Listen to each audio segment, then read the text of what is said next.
We provide you the platform to turn your dreams into reality.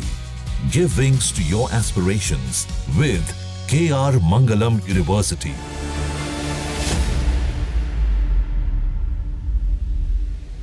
Pahalgam में हुए आतंकी हमले के बाद भारत ने उसका बदला लेते हुए ऑपरेशन सिंदूर को अंजाम दिया, जिसके तहत भारतीय सेनाओं ने पाकिस्तान और पाकिस्तान अधिकृत कश्मीर में घुसकर आतंकियों के ठिकानों को नेस्त नाबूद कर दिया। जिसके बाद से हर कोई ये सवाल पूछ रहा है कि क्या भारत का ऑपरेशन या कार्रवाई अब पूरी हो चुकी है। लेकिन कई संकेतों से ये साफ पता चलता है कि नहीं, भारत अभी भी और इससे आगे भी कुछ बड़ा करने की फिराक में है। आइए जानते हैं कि कैसे हम इस बात को कह रहे हैं और इसके पीछे की तर्क क्या क्या है।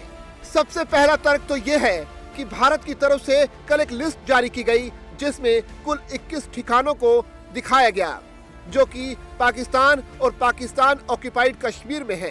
लेकिन भारतीय सेना ये दावा कर रही है कि उन्होंने 9 ठिकानों पर हमला किया, जिसमें करीब 90 से ज्यादा आतंकियों को मौत के घाट उतार दिया गया।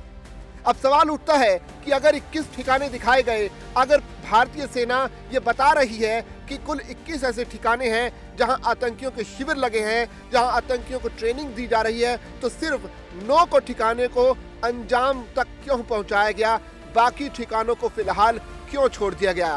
क्या ऑपरेशन सिंदूर 2.0 अभी आना बाकी है?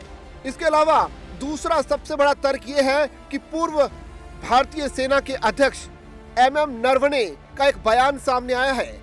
उन्होंने ये बात कही है कि अभी पिक्चर बाकी है, यानी वो शख्स जो कुछ समय पहले तक भारतीय सेना का चीफ था, वो अब ये कह रहे हैं कि भारतीय सेना की जो कार्रवाई है अभी आधी अधूरी है।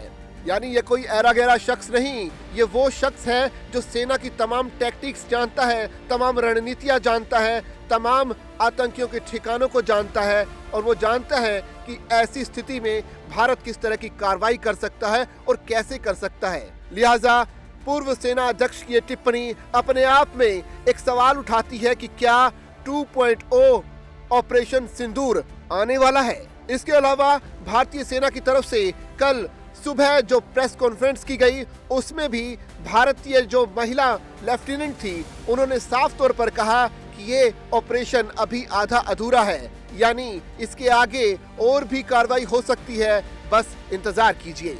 इसके अलावा जो सबसे बड़ा तर्क समझ में आ रहा है वो है प्रधानमंत्री मोदी की चुप्पी। अमूमन प्रधानमंत्री मोदी किसी भी ऑपरेशन के बाद पूरी तरह से अपनी बात को मीडिया के सामने और पूरी दुनिया के सामने रखते हैं कि कैसे उन्होंने क्या ऑपरेशन को अंजाम दिया और भारत किस तरह से किसी भी आतंकी गतिविधि के खिलाफ कैसे आगे बढ़ रहा है। लेकिन ऑपरेशन सिंदूर के पूरा होने के बाद ना ही प्रधानमंत्री मोदी का कोई ट्वीट आया, ना ही उनका कोई बयान आया इस ऑपरेशन को लेकर, जो साफ तौर पर दर्शा रहा है कि ये जो कार्रवाई है वो अभी आधी अधूरी है। यानी हम मान सकते हैं कि ऑपरेशन सिंदूर 2.0 जल्द ही आ सकता है, और अगर ऐसा आता है तो शायद पाकिस्तान और पाकिस्तान ऑक्युपाइड कश्मीर में अभी आतंकियों को और भी अंजाम भुगतना होगा।